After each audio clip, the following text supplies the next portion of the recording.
Hey YouTube, today we're doing a 30K service on a EcoDiesel Jeep Gladiator, my own personal car. I've been so busy at work lately, I haven't had time to pull it in after hours and get it done, so I'm going in on a Sunday to my shop and we're gonna do the service. So we're gonna change the oil, obviously the oil filter.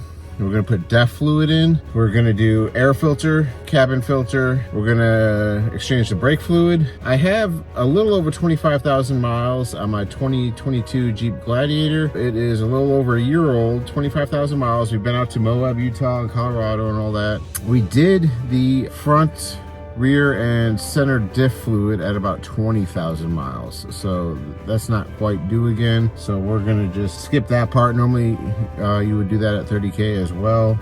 We kind of divided that up. Yeah, so let's get to it. One other thing, BlackStone Labs, if you go to their website, you can sign up and they'll send you an envelope with a little container where you can put your used oil, a little bit of your used oil, in this container and mail it back to them, and they'll give you an oil analysis of a breakdown and basically tell you go longer on your oil change, go shorter on your oil change, or if there's any high metal content in your oil indicating a problem. I believe it's popular with airplanes. As you can see right here, I use trip B on cluster to determine my oil change.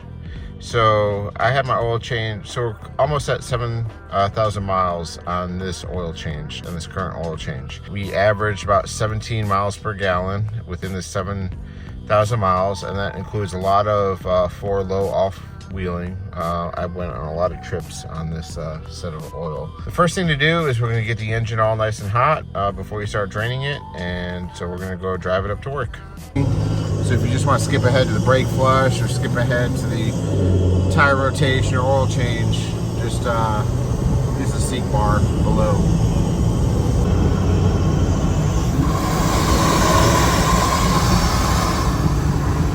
All right, we're here in the shop, and the first thing I typically do is reset oil maintenance and trip B on the odometer. So obviously we just use trip B just for the oil change exact stuff. To reset it, probably hit the OK button here. Hold OK to reset B. Trip B is reset. We use trip A for fuel. Go down to number 2, menu number 2, 24%, and that's with 7,000 miles. So we're gonna hold to reset. Engine has to be off. Double click. Hold OK to reset.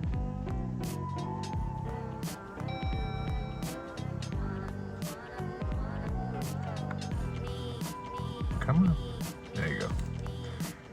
Good to go there. Diesel exhaust fluid. So from here to here is 1 gallon. So this would be basically one of those big cases. One of those will fill up about halfway. So I'm gonna do that first, I guess. We're also gonna unplug the Tazor, if I can find it, and check for updates. I believe there is an update. It's been a while. Plug the Tazor up, docking there. I'm gonna open this, update. So new firmware version 11.4.4 install. I'm gonna let that update. Let's get it racked up. I'm gonna top off the washer fluid, the brake fluid. We're gonna exchange that. I got a fitting for that. Take the air filter out, replace that. And we're gonna change the engine oil. So EcoDiesels take 5W40. We're also changing the fuel filter on the diesel, which I'll show you that once it's up in the air.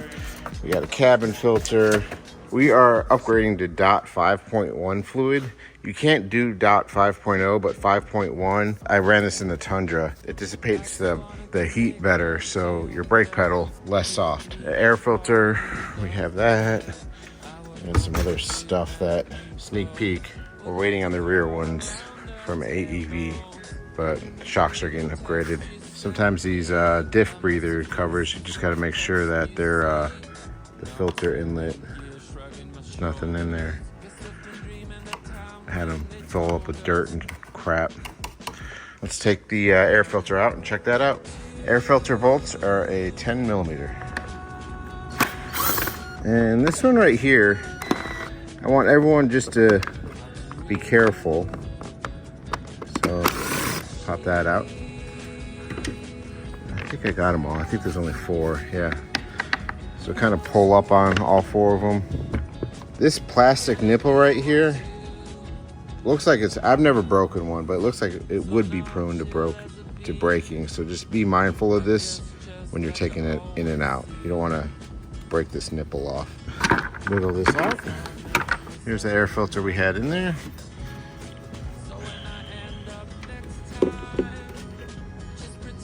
Not dirty really at all. If I didn't already buy one, we'd be reusing this. I took off that fluffy thing. What you also want to check is for any signs of water intrusion in this snorkel that's sealed. What you're looking for is any kind of dust or settlement. Like, it's really hard to clean out too. So I've had water on the bottom part of this air box before I had a snorkel, and you can't really clean that dirt out of there. So just be mindful. I pull this crap off.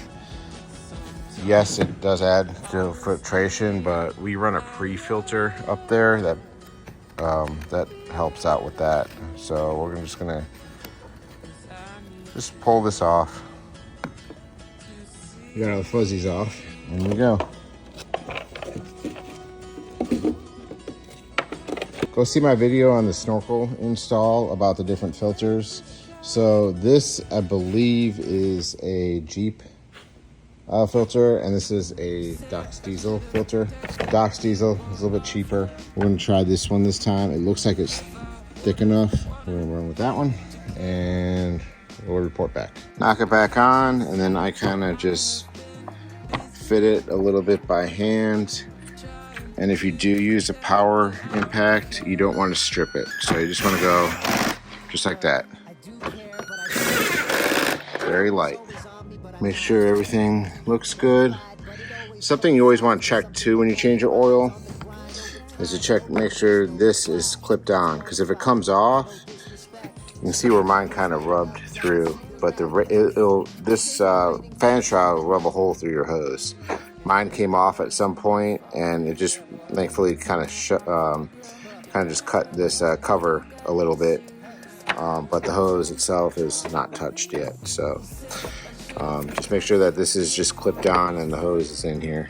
Is the only thing. The cabin filter. This is just an aftermarket one. It doesn't matter. You can use Mopar or whatever. They do have charcoal ones that a little bit more of a restriction, but it's just behind the glove box. So you're gonna need your keys to unlock your glove box. All right, sorry about the poor lighting. So we're gonna have to drop the glove box down. So to do that, open the glove box. So you do have your tensioner thingy, and you just pull up on it. So see how there's a slot there? Just push up on it, and it comes out. And once it's out, all you have is that up there. So you can kind of just push this up, and this will come down and off. And there's your cabin filter. So you can kind of slide this. So note the direction, airflow down. And I normally change mine after pollen season. Because if you lived in the South at all, you know how much pollen season is. That's pretty grimy, right? This is about due. Airflow down, and all that pollen and everything getting sucked in. So let's put the new one in. Same thing, airflow down. So you're gonna have to kind of scrunch it together to get it in. So you kind of got to push it together like that to get it in. And once you get it in, just kind of work it over. And there you go, just like that. Get your little cover. Slides in on one side, and there you go. So once you get to lock in down over there, let's put it all back together. Line up, push in, and then lock your top part. And then over here,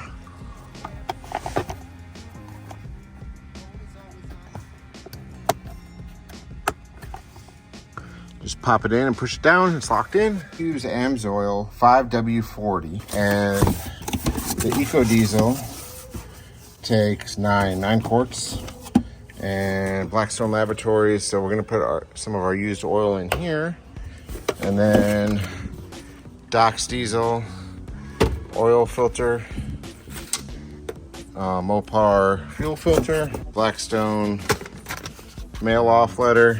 If you go on Facebook, you can go to the EcoDiesel owner group, and they talk a lot about oil for Amsoil. So 540 is what's recommended by Jeep, but there's a newer one out that's they've had better results when they do the oil analysis. So I'll put a link to that below in the description.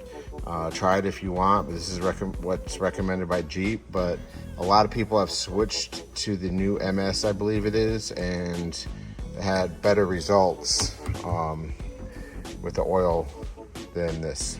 Oil filter, I guess I'm gonna do the oil filter first since we're up here. So oil filter on the EcoDiesels is right here. And you're gonna need a 27 millimeter socket. Make sure you're firmly on here and turn counterclockwise. Again, it should not be tight. There is a torque spec for it. I'll give it to you guys in a second when you take it off. But we're gonna unwind this all the way. It does make a little bit of a mess. This is how they come. And you're gonna wanna put a little bit of oil on that O-ring and a little bit of oil on this O-ring. You can grab the oil off of this. It could be the used oil because all you need is a lubricity of it. BlackStone, now they did, someone did a filtration test of their filters, and their original ones were, the quality was below Mopar, but BlackStone is obsessed with customer service, so they revamped it all, and now their filtration comes out better than Mopar filters. So I switched to BlackStone. Looks like the update is complete. So we're already updated, and we're gonna set this aside and install that back when we're done. So let's pull the old filter off, straight up and out. You can see it's about 7,000 miles. So diesel obviously is gonna be nasty dark, but gotta let this sit upside down, and let's put some lube on there. Just open one up, get some on your finger. Gonna go around that, and then this seal right here, and that's gonna help that. And that's what it looks like down in there. So hard to hold the camera and do this at the same time. All right, so I don't know how much that you can see, but we're gonna go counterclockwise a couple turns and push down just to kind of line everything up, and then you can go clockwise. If you do it that way, you'll have very good luck not stripping anything, and it goes in like butter. If you want to get technical with it, it's 18 foot-pounds for the oil filter housing. First couple times you do it, you should do 18 foot-pounds, just so you get the feel for it. It's all plastic, so we should be all right. So the seal right now is pressed, and that's all it is. Double check. There you go, 18 foot-pounds. Just gonna work this off, and we'll check that again once we start the vehicle. All right, let's rack it up and get the oil draining. So if you've noticed, but I switched my rock lights back to white because it's more output, and I installed one into the frame rail, just one single one on each side. And this, it's angled, so it lights up like everything. It looks really cool at night. The reason why I changed from red is red was just too dim. These are KC highlights. And the red was just too dim and not really lighting up.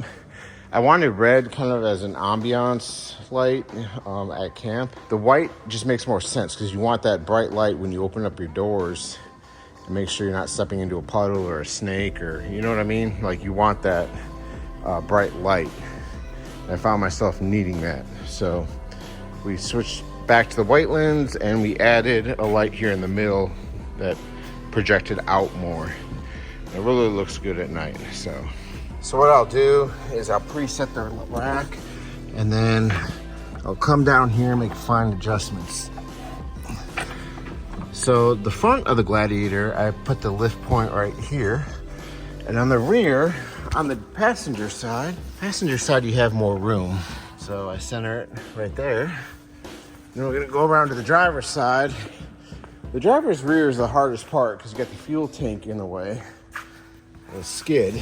So I put it right above that bolt right there.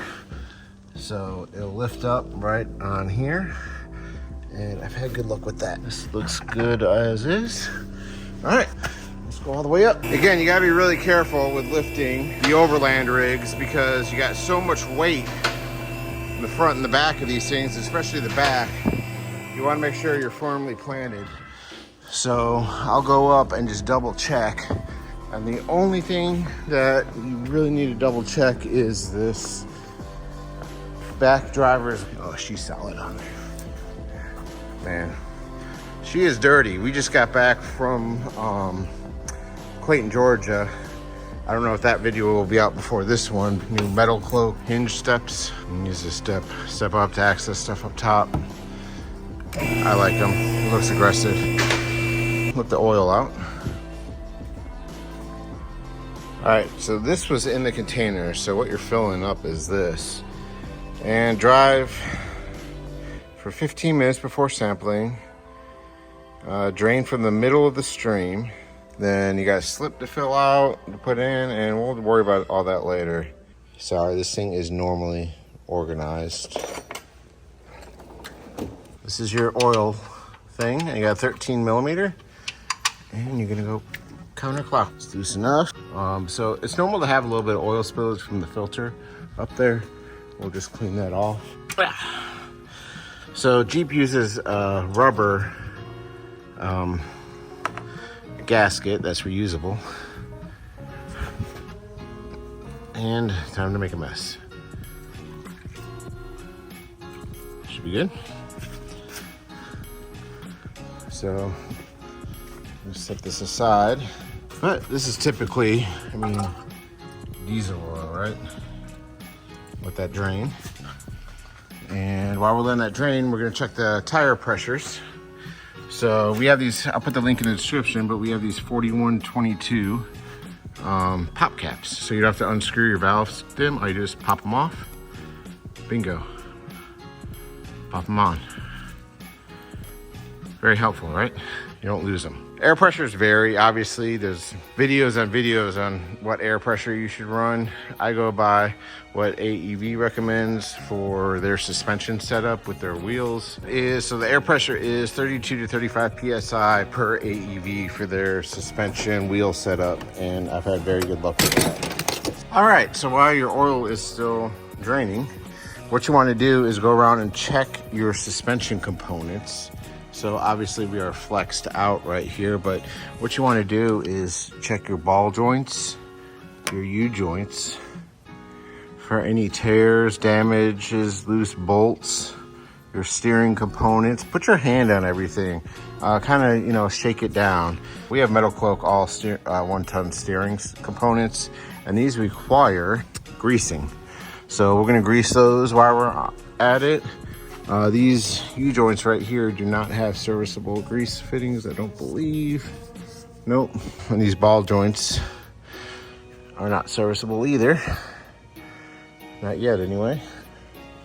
We're gonna also just go around, check out the underbody, make sure our drive shaft, nothing's hurt, damaged. Just take note of everything. Check your parking brake cables.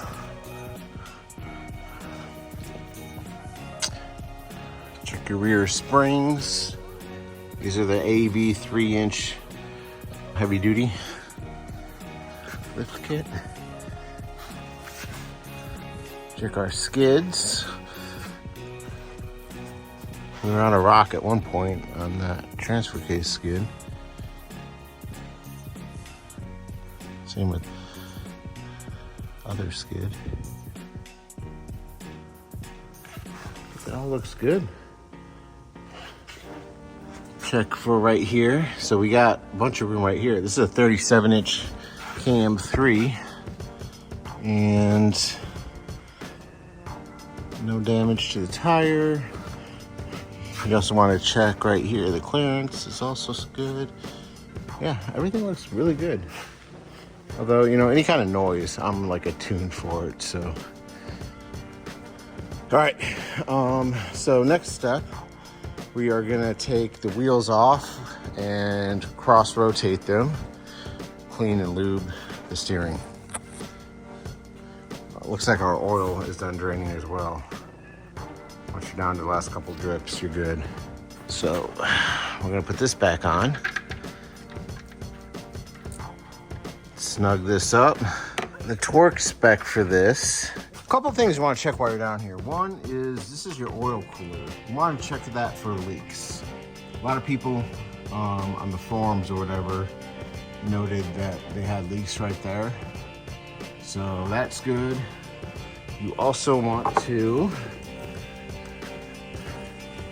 check your harness, your welds right here. You got welds on your exhaust.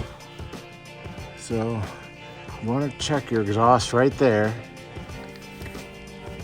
right here. You want to check these exhaust welds for cracking. So you got one right there, and you have one right here.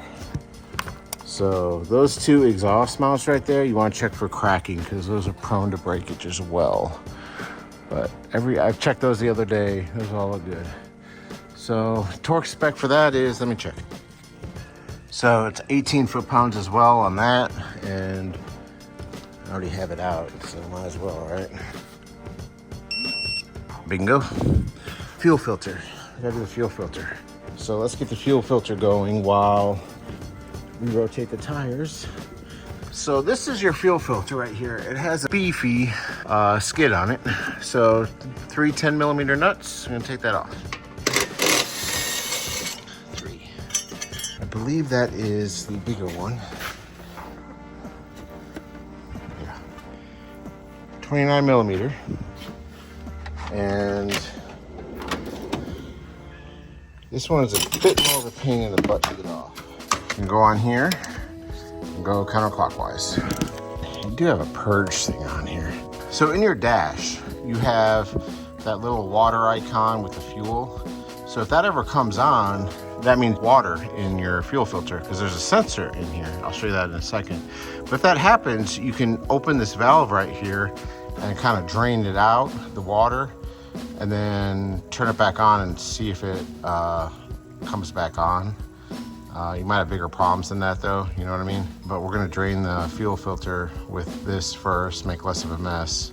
I still recommend changing your fuel filter every time you change your oil because you definitely go through more fuel than oil, obviously. When you restart it, it's very important to prime the system first. So you're gonna you can keep your foot off the brake pedal, and you're gonna turn the ignition on and off 6 to 8 times to prime up the fuel line.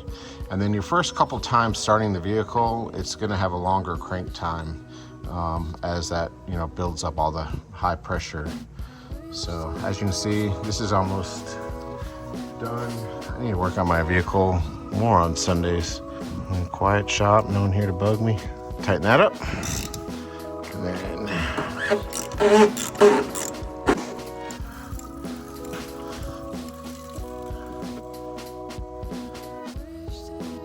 wear gloves, people.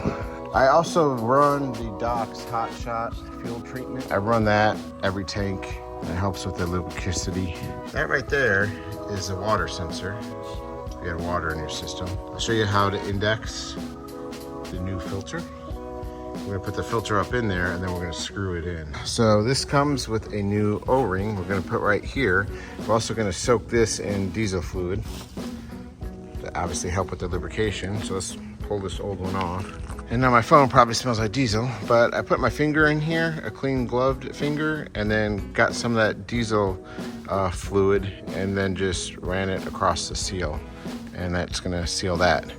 Our next step is so this too has an oil seal right there. So we're gonna do the same thing. That oil seal right there, we're gonna put diesel fluid on it. So looking up in here, see how this is angled? We are gonna, it only goes on one way. So it's gonna go like this. Push, and then you'll hear it kind of click into place. And once it's clicked into place, you're good to go. You'll see that it is reset enough in here. That's what you're looking for. So clicked in, reset, and then you're gonna take this, go counterclockwise, and then start going clockwise.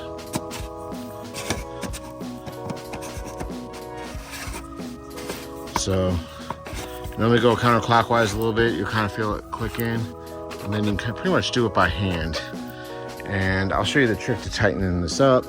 There is a torque spec on it. The torque spec is 18 foot-pounds. I want to say I already have a video on all this crap, but we're just doing it again with what we learned. What I typically do is I'll tighten it by hand until I feel the filter bottom out. Like that. Now it's bottomed out. I'll go back a little bit. All right. Now we'll go to 18 foot-pounds. So now we'll go to 18 foot-pounds. See how I seated it first? Because before I would just tighten it with this and it would ring 18 foot-pounds, but it wasn't even seated yet, so I would have a leak. So you want to make sure that that seats first.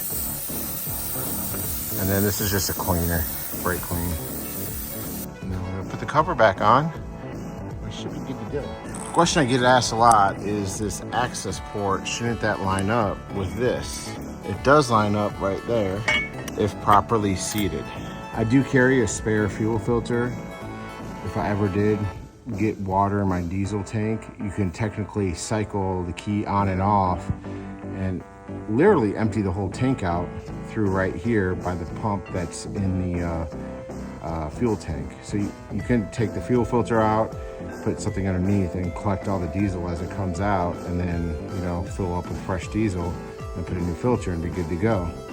But I have thought about buying the entire plastic housing that sits above this, because I have seen where someone was off-roading, was it Dirt Lifestyle, where they're on the Rubicon Trail and a diesel smashed this and cracked the housing. And when that happens, well, obviously the only way to fix it is to get a new housing. So if you're out in the middle of nowhere, that is, you know, if you're going to Alaska or something like that, that is something to buy. Or if you're obviously doing something like the Rubicon Trail, that could save your trip right there. I carry a spare one. Anything else, obviously we're gonna have to go run to a store and get it. You can see where I put my KC lights. Mounted these right here. There's already a hole in the frame. I put a bolt and washer through, and then I ran the wiring through there, so it's tucked out of the way, insulated, so it wouldn't rub on there.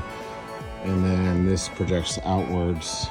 We're gonna rotate the tires, and then we're gonna do the brake fluid. So we'll run you through that. So let's get the tires off first. We'll get the tires off and then lower it down. So when you're rotating tires on a four-wheel drive vehicle, you wanna bring the rears to the front, take the fronts and cross them to the rear. So that tire will come here, and this tire will go to the opposite end. The other side tire will go to the front, and this front tire will go to that location. So basically you're bringing the rears to the front, and the fronts, you're crossing them and bring them to the rear, and that helps with the tire wear. And it's good to get your tires off, because you can kind of see, you probably have a leaking boot here, which is no big deal, but you can check your brake pads. So these brake pads are still really, really good. There's your brake pad life. And you get to really get in here and put your hands on everything and see if anything's loose or damaged. When you off-road or wheel your truck or Jeep hard, it's very important to take your tires off and just put your hands on everything. You could prevent a lot of mishaps just by careful inspections, because, you know, we wheel these things hard. You need to, you know, inspect them hard too. So we lubed the Zerg fittings there, We're gonna put 9 quarts of 540 Amsoil in. And so let's pour that in. All right, we flush out all the old fluid out of this. We put in 5.1 brake fluid, put the adapter up, pressurized it. So we're gonna open this. Now we're gonna raise the car up and bleed the brakes. So people ask why you do brake fluid. It's typically recommended every 3 years or 30,000 miles. But what happens to the brake fluid is the brake fluid in the caliper right there gets really, really hot. And hot and cold, and it eventually causes the pedal to get a little bit softer than what it normally is. So if you're having issues with a soft brake pedal or really bad brake fade when you're going down a mountain or whatever, and you start to get that really bad brake fade, it's probably your fluid. The Tundra had a huge problem with brake fade when going down mountain. Never had an issue when I went to 5.1. We're gonna start with the rear. All right, so 10 millimeter. Take this off, turn on the pump, start at the furthest location. I'm gonna suck the crap out of this. So it's pressurizing the top. Pressurizing the top, and then it's sucking right here. So it's gonna suck, we're gonna probably suck half that bottle first. So what we're gonna do is pretty much suck half of it through that rear one, the other half through that one, to kind of flush all the old fluid out, and then we're gonna put the other bottle in and go back around. Typically 1 bottle should be good, but since we're actually flushing the old 0.0 fluid out, we wanna make sure we get everything, the lines cleared. So whatever you do not mix .5.0. You want 5.1. 5.0 is silicone based and will destroy your brake system. It will cost you thousands to replace ABS units, brake lines, calipers. Do not use 5.0. 5.1 is what you want. So we're just sucking that through about at the halfway point. We're gonna switch to this other rear one, which will drain the other half of the cylinder. So as you can see, the boiling point of .4, about 446, 311 wet. .5.1, you go from 446 to 518 Fahrenheit, and wet you go from 311 degrees to 374. So as long as you don't mix 5.0, you're good. So 4.0 and 5.1 are both glycol based and are compatible. And there we go. We ran 2 full bottles through, just above the max line. Put this back on, make sure the seal's good. So you can align it to be straight. Same with the oil cap. All right, so that's good. Prime it up, start it up, check for leaks. When putting things on, I like to pay attention to detail. So the AEV center cap and everything should align with this, including the location of where you put on your wheel lock. You want to just keep it uniform for every wheel. What I'll typically do is torque them down with the torque stick, which I believe is 80 foot-pounds. And I'll torque them all down, and then I'll go drive the car real quick, kind of center the wheels, and then I'll take the digital torque stick and torque them to spec. That way they kind of break in a little bit, and then you just torque them down. Make sure you put the def in the def hole, because, you know, so this is the way I typically do it. So as you can see, the breather's on top, so it starts making that noise. That noise means it's flowing. So we're gonna sit here and dump all this in. And that's it. Empty box. This I buy from Costco or Sam's Club. That's the cheapest I find it. Oh, and if you want to know, this right here, Doc's Diesel. All in one. I need to order another one of these. I keep it right there for easy filling. So now the next step is I'm gonna prime the fuel system 7 or 8 times, and then start it up, check for leaks, back it up, torque the wheels. We're not gonna press the brake pedal, and we're just gonna hit the start button twice. So you hear the fuel pump run. Do that a couple times, 8 times to be exact. And then you'll notice the first couple of times you start the vehicle, it will have a long crank time. because it's trying to prime up the actual high pressure fuel pump. And that's completely normal. It won't hurt the more you do it. All you're doing is you're just priming up the fuel system. And that fuel filter sucks a lot of fuel. Like that actual fabric or that, you know, paper in the filter has to soak in that diesel fluid. That should be good. That noise is the dash cam every time you turn the car on. All right, expect a long crank time.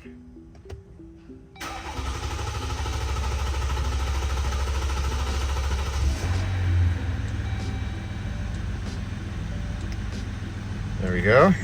Just give it a minute to make sure we're good. Diesel exhaust fluid obviously filled up. Tire PSI will adjust once you start moving a little bit. Oil pressure, very good. Kind of give it a second here. We'll back it up and check for leaks and torque the wheels down and get out of here. So what we want to check,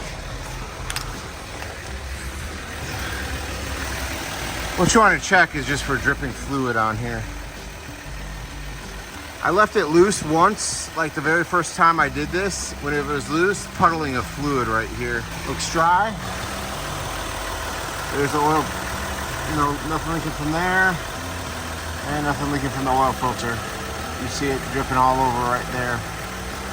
So, looks good. Of course, we forgot to put the Tazor back in. All right, no issues. Last step, 130 foot-pounds for the lug nuts.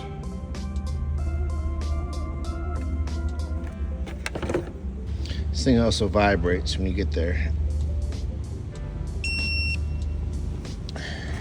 Well guys, thanks for watching. Please like and subscribe. I'll put links down below on the different tools that I use, the torque specs, the socket sizes, etc. And I do have also more videos on doing a coolant service and some other things. So, bye.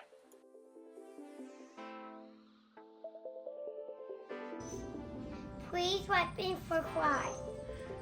Thank you. Have a great day.